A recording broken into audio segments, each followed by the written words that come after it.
kain po tayo.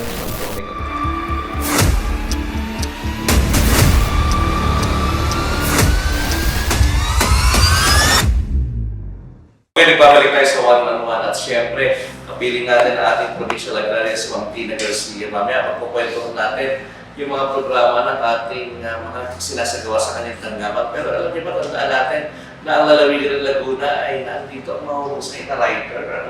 Like Dr. Jose Rizal, na gumawa ng LPE at ng Maripitana. At syempre, yung ating pong gumagawa ng mga history books natin, sinasayin.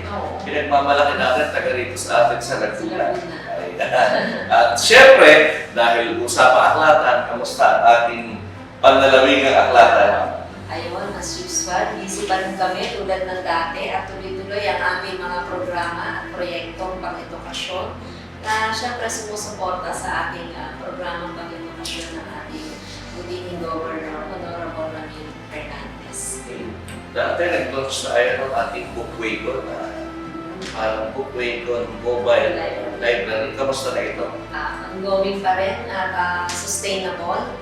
Tuloy-tuloy ang ating pag-ikot sa mga public hospitals. At ito ay na-extend sa ating mga remote areas. At dahil nakikita ng ating mga public schools ang nagagawa ng Bookwagon Mobile Library, ay umiikot na rin tayo sa mga public schools sa pakikipagtulungan ng mga principals, pakikipag-ugnayan sa kanila. Pupunta na rin tayo sa iba't ibang public schools. And doon, nagkaroon na rin tayo ng mga MOA, public schools, sa ating Bookwagon Mobile Library. And hindi lang yun, pumupunta pa rin tayo sa shelter. Dinadala rin natin yung parang ating mga bata doon sa shelter ay basahan. So, sustainable ang ating Bookwagon Mobile Library. Ilang taon na ito? 2019 until 2024. And during pandemic, ginamit natin itong outlet para, alam niyo, maibsan yung mga iniisip ng mga bata na naipit ng pandemic. Yes. Sa Pejaward, alam ko, nagkaroon tayo ng mga storytelling, sa mga Pejaward, virtual, at nakakabisita rin. Natutuwa rin po yung mga magulang. Siyempre, in spite na may pinagdadaanan yung kanilang mga anak na doon tayo para kwentuhan sila ng mga simpleng kwento na kapupulutan natin ang araw. At congratulations sa project na yan, ma'am. Alam ko talaga na kahit saan kayo sa lalawigan niyo at kahit sa sulok ng probinsya, ay umiikot kayo para maihatid itong ating Bookwagon Mobile Library Reading Program ng ating pamahalaan na lalawigan. Importante ito rin. At ako, congratulations dun sa mga schools ngayon na nagkakaroon ng pabasa corner. Na-monitor ko kasi one time, hindi pala one time, madalas may nagsusulisit sa akin. Kaya tulungan na naman kami. Meron po kami pinagagawa ng pabasa center, parang pabasa corner. Ano yung pabasa corner? Yung mga PTA, yung mga parents na mga school, no? Eh, nagkakaroon sila ng isang area, tumutulong sila ng pabasa by grade. So, yung level ng competence na pagbabasa ng mga bata, tumakas yung level. At natutuwa ako, sabi ko, pwede ba gawin nyo na rin parang mini library para maglagay na kayo sa ating mga comics, mga reading materials na, nga, pwede pala yun, pwede yun. Kasi nung araw kami nito, ni Ma'am Tina, mga ganyan matanda sa akin. Ay, comics-based kami nung araw eh. Comics ang paborito namin basahin. Ito, may collection to ng mga magazine nung araw. Oo. Yeah. Okay, balik tayo sa programa. Yun, gusto ko rin, natutuwa kami. Alam niyo kasi yung the books are the mirrors of our souls, di ba? Sabi nga, pag libro, may kumakatawa sa kasaysayan, sa pagkatao, at kung ano ang mga nakapaloob dito. Talaga minsan, hindi mo naman ito nakikita sa internet, sa libro mo lang mababasa. Tinabay, pupunta pa sa library. Nako, palagi kaming tulong sa library. Kung inyong bibisitahin ang aming Facebook page, every day, pinopost namin yung library users of the day. Okay. Doon makikita ninyo ang mga bata, hindi lang mga bata, mga senior high, pati mga senior citizen, mga teachers, iba-ibang level, nandun lahat sila. At malimit nga ay lumalapit na yung mga students kasi wala na silang maupuan. So, ang ginawa namin, bumili kami ng mat. So, talagang nagtsatsaga sila, gumawa ng project, ng kanilang assignments. Nakaupo sila sa mat. At yung iba, nasa pagitan ng bookshelves kasi medyo dumadami na ulit yung nasa normal na tayo. So, napupuno na talaga kami. And maganda talaga yung location ng library ngayon. Kasi napupuntahan na talaga siya, visible na siya sa community. Unlike noon, nasa loob kami ng Guevara, so akala ng mga School library. high school library siya dahil nandun siya sa dulo, sa loob. So hindi kami masyadong kita. So ngayon, nadadaanan siya at nakikita nila, meron palang Laguna Provincial Library. So, ayun. Meron pala nag-i-exist na ganyan. Pero matagal na nag-i-exist po yan. At remember, ang mga taga-Laguna ay mahihilig magsulat.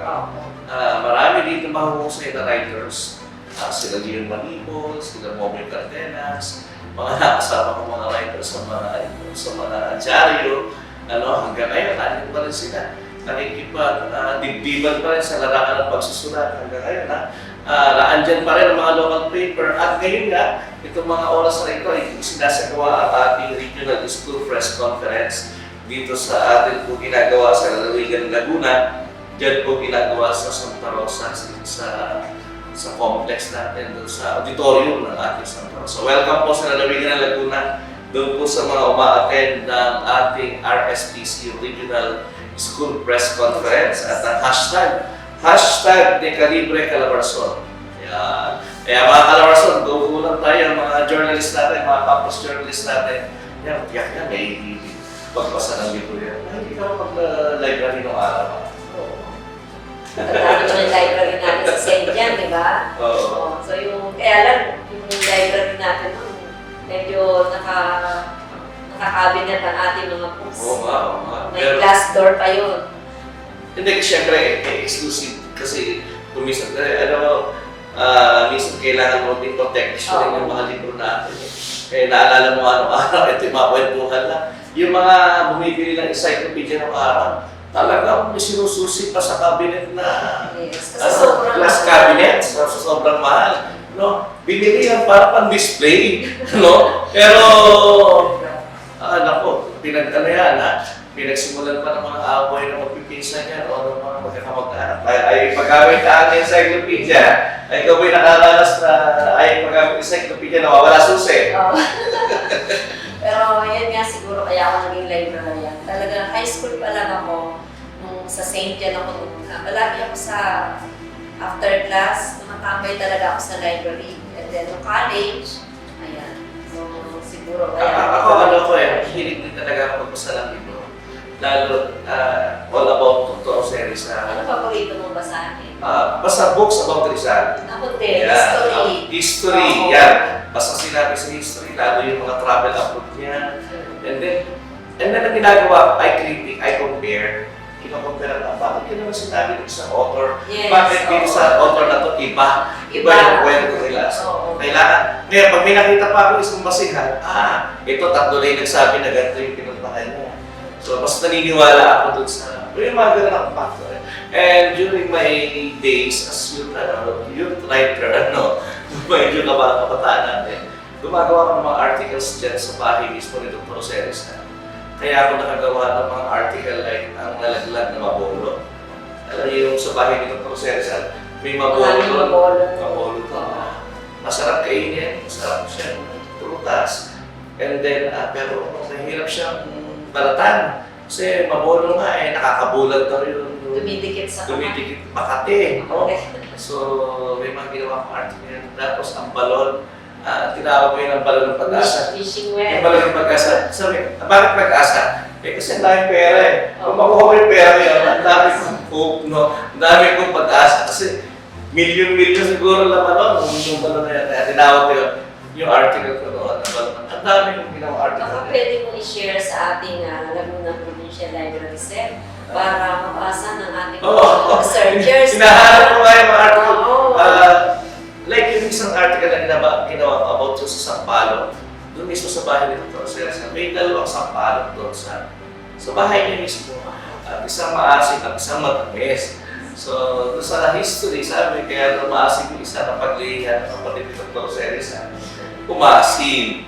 Yung isa naman daw, yun daw, paborito akyat ni Dr. Seresa ng bata, kaya matamis. May mga... No, yan ang mga, and would you imagine, nung nagsusulat ako ng article sa Diaryo, na pinanggigitnaan ako ng dalawang magagaling na writer about Rizal life. Like si Rudy Astronomo at si Gabriel Banaticla. Yung isa, ang pangalan ng kanyang article ay Rizal Cristiano Kayumanggi. Yan, Cristiano Kayumanggi. Yung isa naman, si Gabriel Banaticla. Pareho na silang sumalahit na pinanggigitnaan nila. Yung isa naman, ang kanyang pangalan ng kanyang column ay Paniwalaan Dili. Ang article. It's all about Rizal na pag nagkwento siya doon, nabasa sa kasaysayan at sa kwentong bayan ng Kalamba. Kasi Rizal ay bago ipinanganak, ay narinig na umiiyak ng pare, Lolay, yung kanyang nanay. Kamusta, bakit may naiyak ng bata dyan? Nanganak ka na ba? Eh, wala pa naman, di ba? So may mga kwentong bayan na gano'n sa Kalamba na sila yung mga nagkukwento during that time. Kaya mahalaga para sa akin itong library. Even our library yun sa Kalamba, sa Barangay Press, yung ginagamit namin library ng Knights of Rizal, doon kami sa area. Ang daming libro doon. Tapat ng St. John yan. Yung tapat na St. John. Dati ako dyan, nung high school ako, paghapon. Ba't ka na doon? Hindi ba yun ang tagpuan ng mga... Oo, sabi nila. Pero kasi maraming history books doon, sir. Yes, oo. Na mas nababasa ko. Kaya nalimit ako tumambay doon paghapon. Instead na umuwi agad ako kasi 1 o'clock tapos na yung class eh.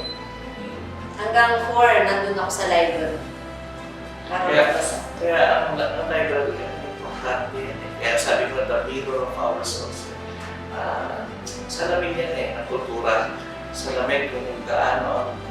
Lalo Kalamba, din sa Laguna. Kasi nandito nga magagaling na writers eh. Nandito nga si Dr. Seresa eh. Easy imagine, nakapagpanimbag ng libro, no? Siguro kabataan pa niya, mga 25 something pa lang siya. Kasi di ba, namatay siya 33 years old. Di ba? Ngayon, imagine, nagtatravel na siya all over the world, no? At yung mga ginawa niyang libro, Cortina, kung saan niya pinagsusulat, hindi basta-basta sa ibang bansa niya sinusulat.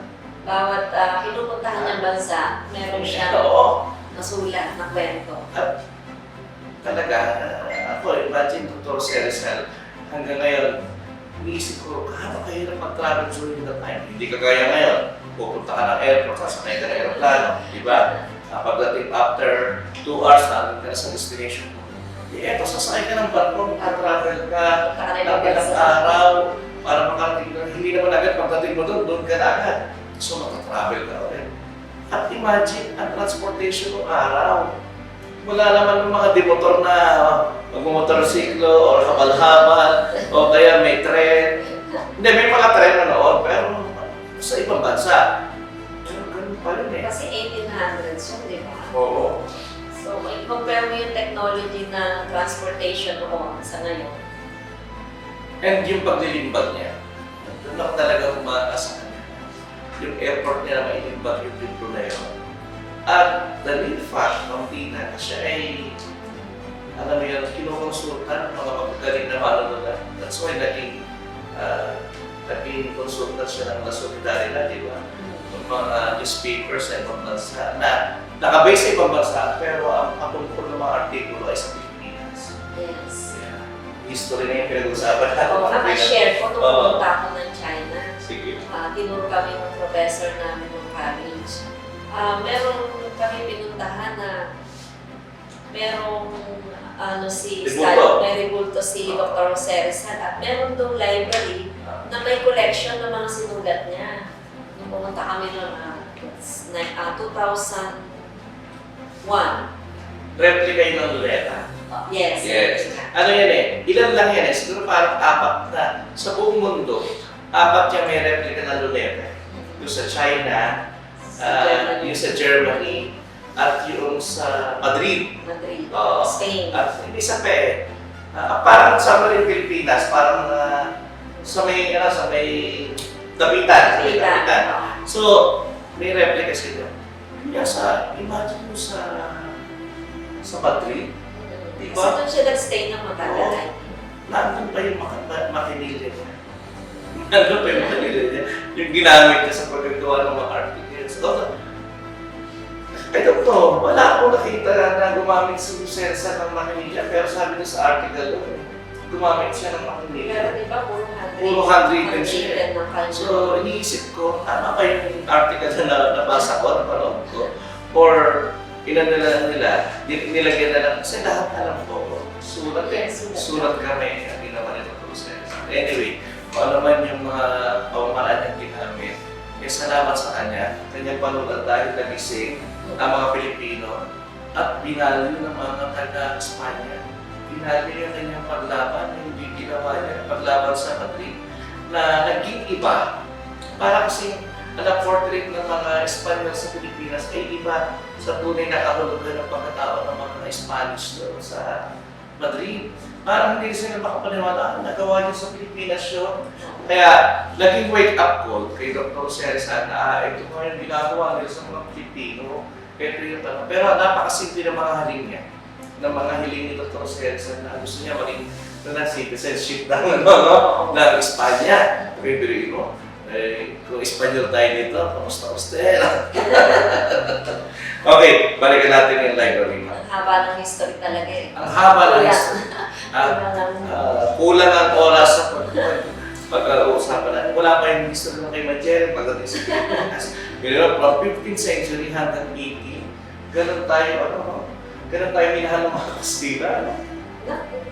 May tanong ako, meron ba sa experience mo na parang nabuhay ka nung time na 15 to 18th century? Pagka pa nagbabasa ng libro, minsan, kasi ako pag nagbasa ng libro, parang ina-actor ko yung sarili ko na Nandun ka eh. sumasakay ako ng kalesa, nakikipag-usap ako kay Doña Victorina, yung mga tao doon sa Noli Me Tangere.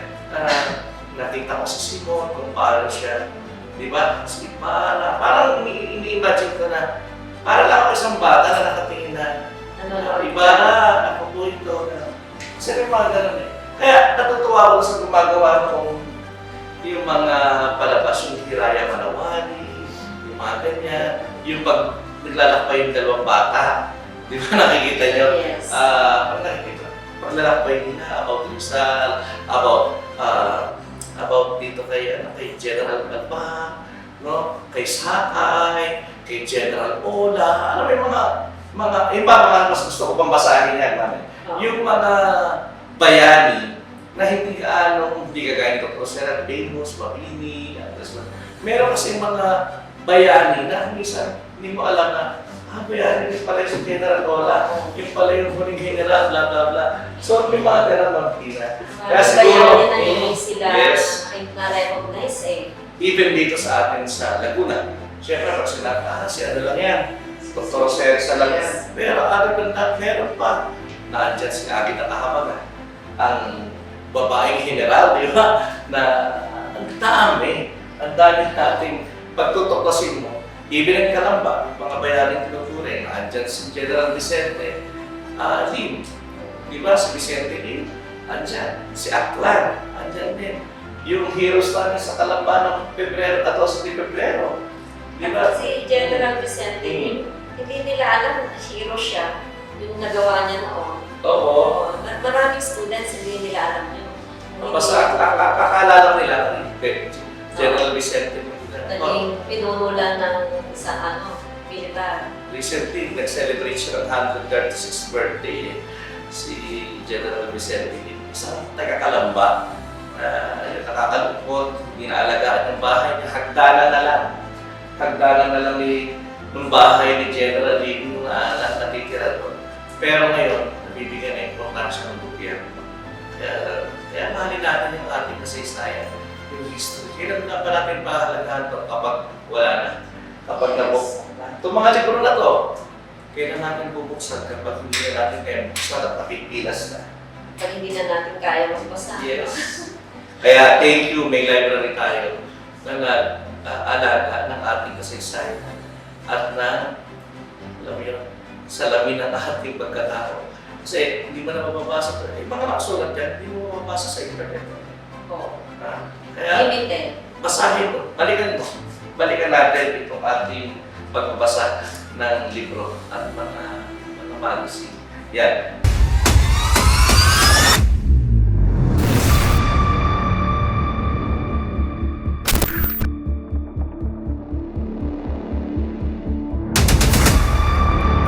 Sa ating po mga kababayan, magpalain po tayo ng comic.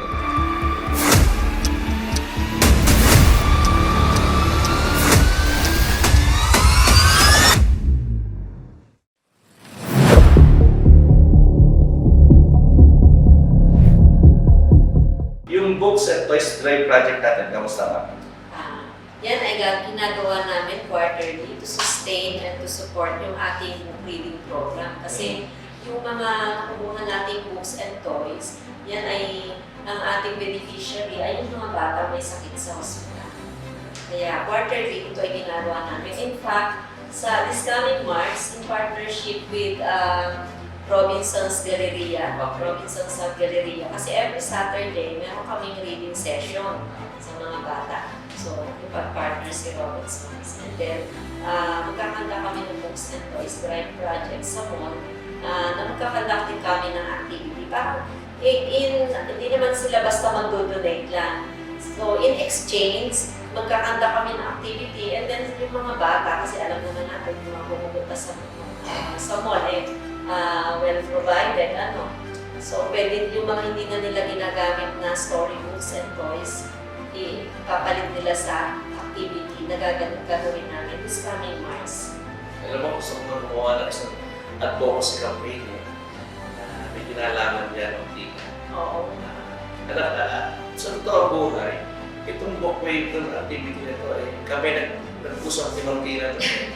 Kami dalawa ng at ito yung ginagawa ng mga kabataan sa Kalamba, yung sa sandigan ng mga kabataan. Meron sila tinatawag. Yeah. Meron kaming pag-iikot kasi sa ilalim ng puno ng akasya. So may dala-dala sila candy, pagkatapos yung mga mata. Tapos nagkakaroon sila ng, yung AEO, mga ganyan. And then may mga storytelling. Siguro gumawa tayo ng isang advocacy Simon. Gawa tayo na ang picture ko dito, yung mga bata na hindi makahawak ng mga libro. Yes. Na gawa tayo na may mga bata na nakatingin na sasabihin na sana ako rin. And then, yung mga bata, iaabot nila yung books nila doon sa mga nasa labas doon. Parang they're trying to reach out through that. So, pwede natin gawin yung sa atin. At yung mga bata na, lalo na yung mga nagtitinda ng sabalita na out of schools. So, magandang maging natin sila. Sila yung beneficiaries natin sa advocacy na sana matuloy. Looking forward. Gawin natin. Looking forward na ito ay maging kasama. Kasi baka dito sa considered as youth pa rin naman itong mga ito. Maganda yung mga nagtitinda na sa palita, mga nagsashine sa palengke. Ito sa may LCBA, no? Yes. Isa nakakalungkot, nasaan pa talaga ang tunay na kayamanan ng isang lungsod? Sabi, mayaman na tayo. Pero in spite of that, makikita mo pa rin na kahirapan pagdating sa mga nagtitinda sa palita. Yes. Hindi natin sinisisi na pagtinda sila sa palita. At ako personally, natatakot ko ma-aksidente yung mga bata. Yes. Madunggol man lang sa sasakyan, na hindi masakit. Pero para sa isang magulang, siyempre makita yun. Pero I hope ma-address natin pa kahit paano. Kasi ang edukasyon na, ang susi ng tunay na kaunlaran ng bawat isang Pilipino. Di ba? Hindi pwedeng kaya nga sabi ni Lisa, di ba, nasa kabataan, pag-asa ng bayan. Kaya, araw tayo, habang bata ka, mag-aaral ka. Kailan ka mag-aaral, pag matanda na. Di ba? Mahirap na. Mahirap na.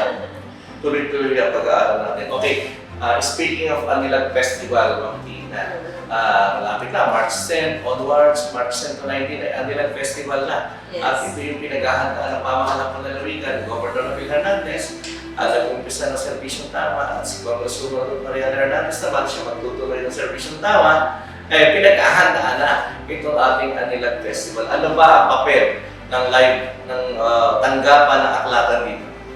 Yes. So, isa sa mga inaabangan events sa Anilag Festival 2024, itong gawang parangal sa nakatanang LGBT na Laguna.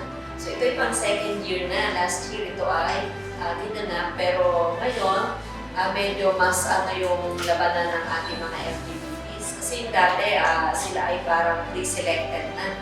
So, nominee, pre-nomination. So, ngayon, sila talaga mismo ay nag-submit ng kanilang application. So, from that, nagkaroon tayo ng screening, pre-screening. So, yung ating mga LGBT sa iba't ibang bayan at syudad dito sa ating lalawigan, nag-submit sila ng entry sa iba't ibang category. So, ano nga ba itong mga category na ito? So, meron tayong 5 category.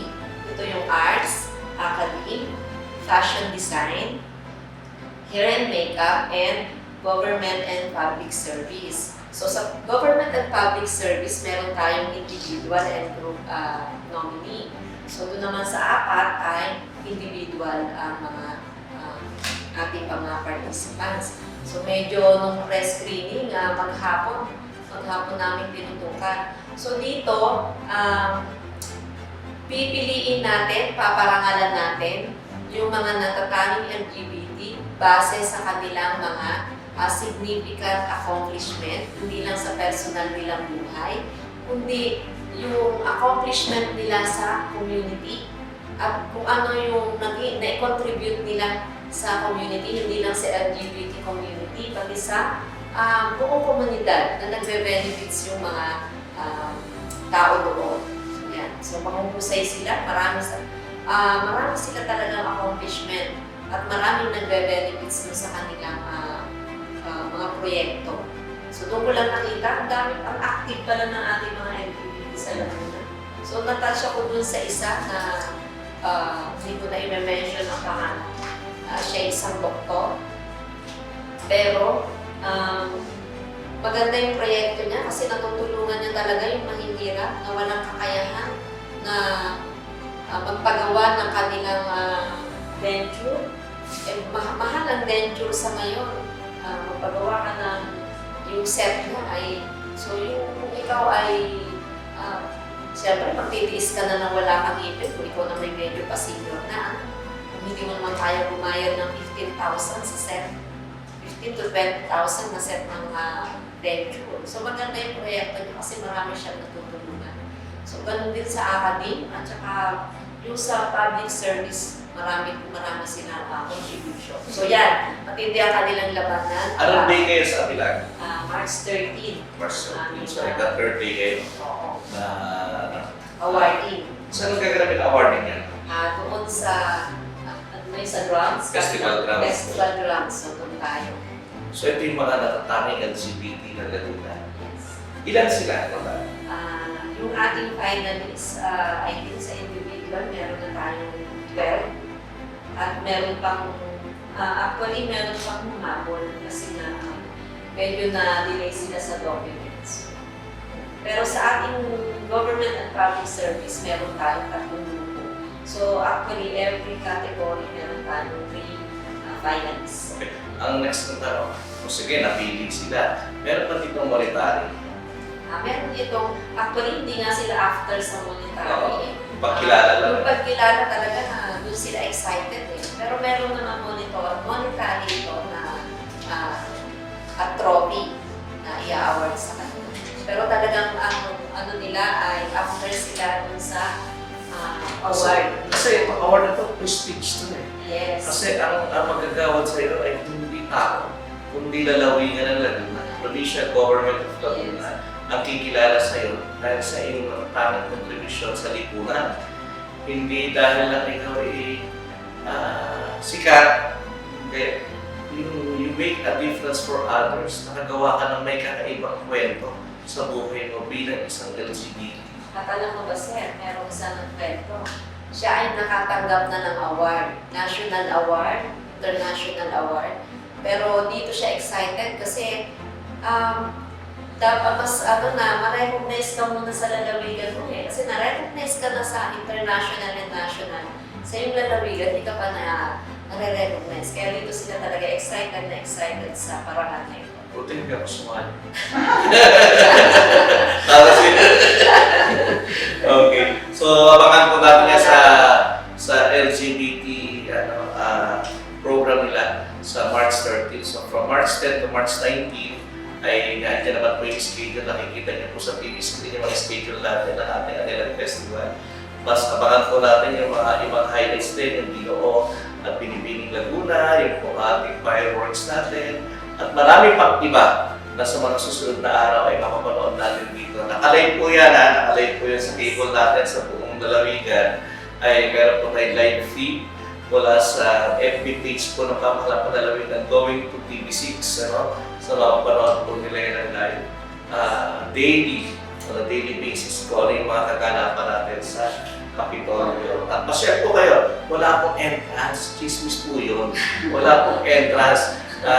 Magdadala kayo ng pera, syempre magugutom kayo, kakain kayo.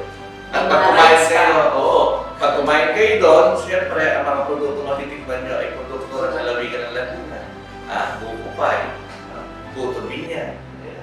Kung gusto mo naman ng tanghalian, ay punta ka sa Kinulog na Itik ng Victoria. O kaya maraming delicacies, marami ding matamis. Pwede ka rin pagkatapos nun, mamili ka ng mga souvenirs from Paite, Iliw, etc. Kaya one-stop shop natin. At yung mga tsinelas ng Yun nga. shopping. Ayun. So, meron pa tayo yung ating This coming March 9 po, ipag-vlog ko na bago mag-Manila.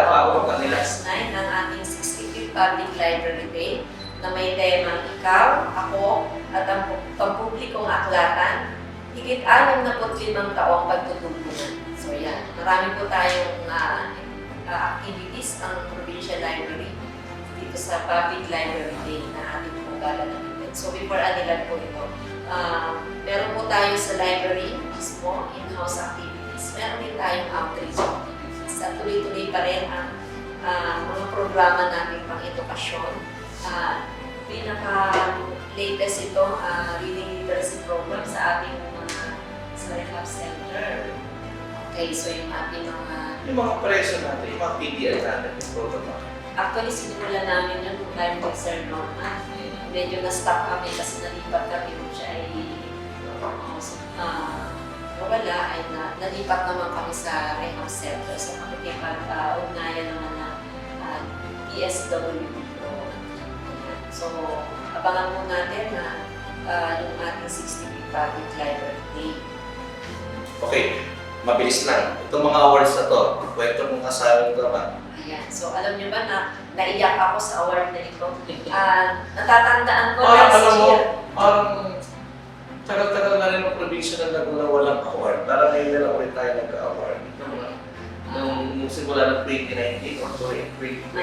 Actually, every year may award tayo. So ito, yung una, yung ating din niya tatandaan mo, yung Exemplary Children's Library Service Award. Oo. Second tayo na last year. I think last year. So, ito naman last year, October. So, itong ating award na natanggap, ika-4 na gantimpala sa public library. Best Public Libraries in the Philippines. Professional category, so na-awardan tayo. And then yung isa nating award, yung Best Social Inclusion or Social and Gender and Social Development. So ito yung ginanap namin last March, last year. Noong Women's Month ito, National Women's Month. So yung participation of women in the reading literacy of children. So yan ay na-recognize national. So dalawa yung na-receive nating award. At ito ay upang buong Pilipinas ito. So tayo yung na-awardan ng Best Social Inclusion for gender and development. Congratulations, Ma'am Tina. Kasi yung mga awards nila, nagpapatunay na nagtatrabaho tayo sa ating opisina, sa ating tanggapan.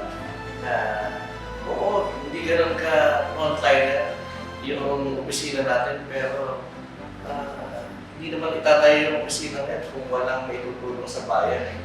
Di ba? Kaya, Hindi lang congratulations. kami income generation. Yes. Pero in mind.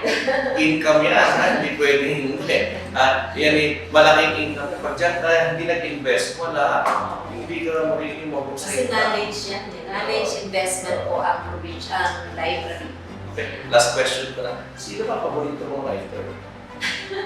Siyempre, mga library, may paborito writer. Dito sa Pilipinas. Kahit sino. Siyempre yun nga, ang idol natin, ang favorite ko at hanggang sa ngayon ang ating national hero. At alam mo ba yung meron akong book about him. Estilo ko, Rizal Romantic. Diba romantic ko daw kasi sinuha ko sa series. So meron akong book niya. Isang papakita ko sa inyo. So doon makikita mo yung kung paano niya lahat ng kanyang love letters. Hindi naman love letters sa kanyang mga girlfriends, sa kanyang mga kaibigan, sa kanyang pamilya. Kung pa sa akin yan, baka magamit ko pa. So yan, siya talaga. Kasi nung ako ay college, mahilig ako sa history books. Pag ako ay ginagabi sa library, sa UP Diliman. Kasi until 12 midnight yung library ko.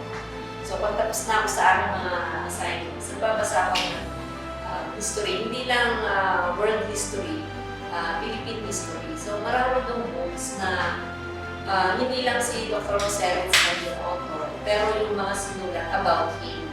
Na yun nga, na-mention mo kanina, iba-iba yung kwento about Dr. Roseres. Pero pag nabasa mo yung mismong related sa kanyang family, doon mo malalaman yung totoo. Malaki yung difference eh. Malaki yung difference na ang author ay hindi pro-Rizal eh. Kasi merong mas, sorry for the wala naman akong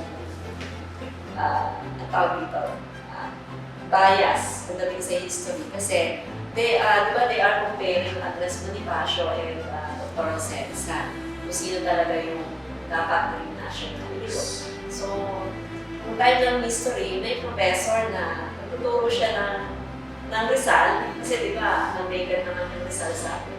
Pero hindi naman siya maka-Rizal. So, paano ma-appreciate ng iyong students ang life and history of Dr. Roseres kung hindi mo na, ikaw mismo na nagtuturo ay hindi mo appreciated. Kasi ibang hero ang Gusto mo? ang gusto mo. At parang pinopromote mo sa sabi. So siya talaga, kasi si Dr. Saide, actually, merong sa kanya may, anong tawag mo, hindi naman siya chismis. Na, kung nabasa mo ba yung buong aklat ni Dr. Saide, paborito ko yung blue. Na later on, naging green yung color. Nabasa ko yun ng buo at inulit ko pa yun. Kasi maganda yung ni Dr. Saide, maganda yung yung history ng buhay niya at saka mga accomplishment niya. So makikita mo doon. Pero sinasabi nila na hindi raw yun, may nagsasabi na hindi siya totoo. So kaya nga, meron akong inatenan na isang workshop noon about history writing. So, nandun yan sa mindset ng author kasi. So, dapat kung ikaw ay magsusulat ng, for example, susulat mo yung buhay mo, dapat, tawag dito, rational. Observe mo yung rational thinking kasi magsusulat ka, tapos bias naman ikaw na negative ka dun sa tao. So, kung ikaw yung writer, dapat wala kang discrimination, dapat wala kang ihihiwalay mo yung personal, ano ba yun? Kaya Martina, may kanya-kanya classification ng writers. Yes. Ikaw ay opinionated, editorial ka, magaling. Kung ikaw ay critic, walang magaling sa'yo. Oo, yes. Lahat, Lahat yung critic. Pagkawa naman ng kalsada niya. Oo, umpisahan mo halimbawa, ay yung pinagawa ng mga kalsado yan eh. Ang komita ay si ganito, si ganito, si critic yun. Parang puro Pero negative pero kung ikaw ay nakikita. anong term yan?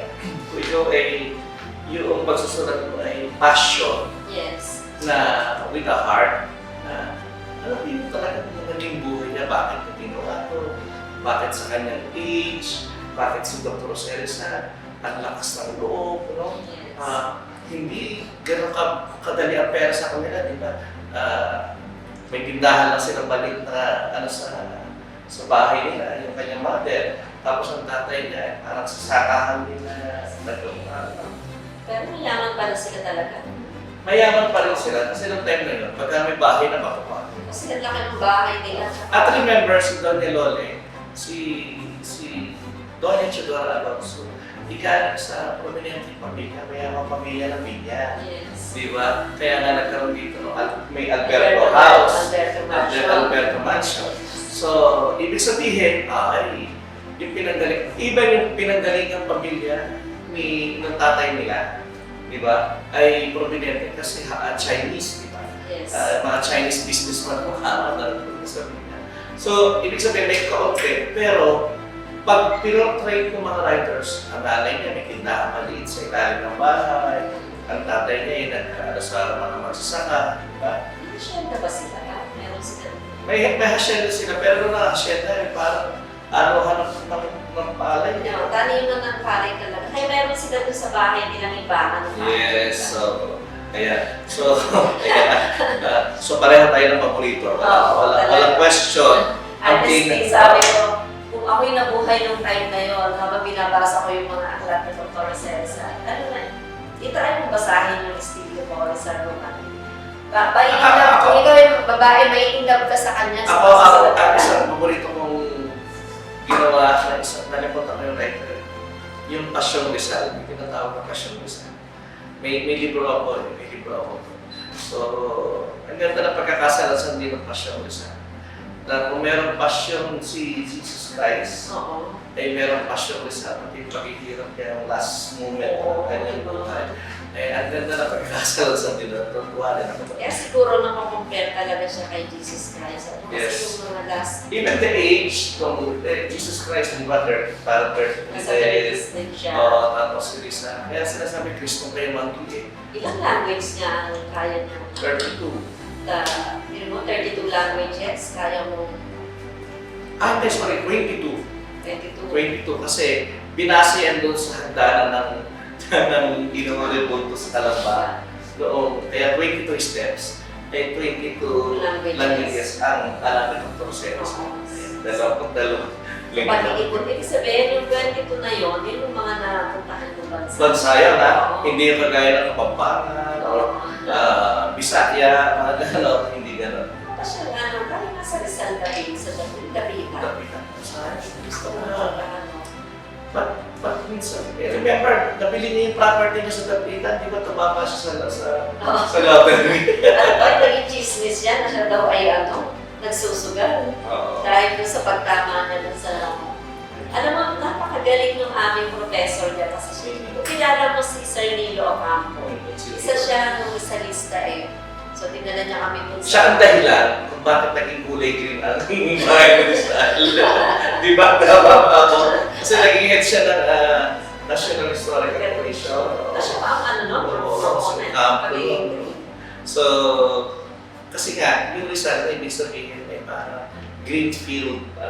Kaya naging green yung ano niya. Pinagawa din. Anyway, that's history. Maraming salamat, Ma'am Tina, sa pagkakataon ng kwentuhan natin. Napakasayang kwentuhan. Napakasarap pag-usapan talaga ng kasaysayan. Ma'am, last message sa ating mga kababayan. So, again, muli, salamat sa pag-ibig sa one-on-one with Kuya Sanji. Salamat po at every year ay tayo po ay iniimbitahan niya para hindi lang alamin kung ano yung mga ginagawa o proyekto ng Laguna Provincial Library, kundi ito rin na isang daan para naman i-share namin ano ba yung ginagawa ng Laguna Provincial Library para sa ating mga kapwa Lagunenses. So hindi lang bata hanggang senior citizen po yan ay ating sineservisyohan sa ating pampublikong anglapan. At every year ay iba-iba pong proyekto ang ating pong inilulunsad po sa Laguna Provincial Library na nagbe-benefit po related sa reading literacy ng ating mga kabataan. So, patuloy po nating suportahan ng ating mga programa pang-edukasyon ng ating Governor Rani Hernandez dahil isa po ang mga programa po ng Laguna Provincial Library ay ito ay kanyang mga programang pag-edukasyon na ako po ay natutuwa at proud po kami dahil hindi po namin makakamit ang mga award na ito kung hindi nare-recognize yung aming mga proyekto at hindi po ito nagbe-benefit yung ating mga mga kliyente ng ating panlalawigang aklapan. So, patunay po na ang award na aming nare-receive ay positive po at accepted po ng ating mga kapwa lalawigan, lalo na ang mga bata, sa ating mga proyekto na ibibigay sa kanilang pang-edukasyon. Muli, salamat po, Sir Chris. Yan, sa bumubuo ng one-on-one, with Kuya Chris, salamat po sa inyong pag-ibita sa Laguna Provincial Library. At makakaasa po kayo, tuloy-tuloy ang aming proyekto at mga activities na pang-education sa ating hindi lang mga pangkabataan, sa ating buong lalawigan po na Ma'am Dina, thank you very much for inspiring us sa mga kwentuhan natin. At siyempre, alam ko, nagtatrabaho ka. A job well done for Provincial Library natin, headed by our Ma'am Dina Garcia, our Provincial Librarian. Ibig sabihin, yan po ang gusto ng gobernador eh. Nagtatrabaho tayong lahat. At ito nga ang sumbit, mga awards na tinatanggap sa atin sa national. At siyempre, sa proseso ng inspirasyon natin, yung parin yung balata niya, pareho lang nakakatuwa. Kasi ang sarap maging taga-Laguna. Ang sarap mo maging kababayan sa Dr. Roseres na masasabing, alam ko, hindi lang nila sa kabataan pag-asa ng bayan sa natin. Yung hindi magmahal sa sariling wika, di ba? Ay higit pa sa isang malasalista. Kaya mahalin natin ang ating pagiging Pilipino. Mahalin natin ang ating pagkatao bilang mamamayan sa ating lalawigan. Ako po ang inyong si Chris Sanji. Pasyal po kayo sa Anilag Festival. Pagpalain po tayo ng buong may kamay.